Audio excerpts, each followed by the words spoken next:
ఇంతన్నాడు అంత అన్నాడే గంగరాజులాగా అప్పుడే అమెరికా యూటర్న్ తీసేసుకుంది.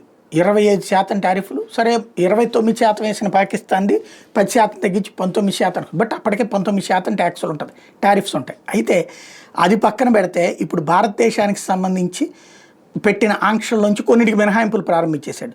ల్యాప్టాప్లు, స్మార్ట్ ఫోన్లు, ఎలక్ట్రానిక్స్ డివైజెస్కి సంబంధించి వాటి మీద పన్నులు పాత పద్ధతిలోనే ఉంటుందంట.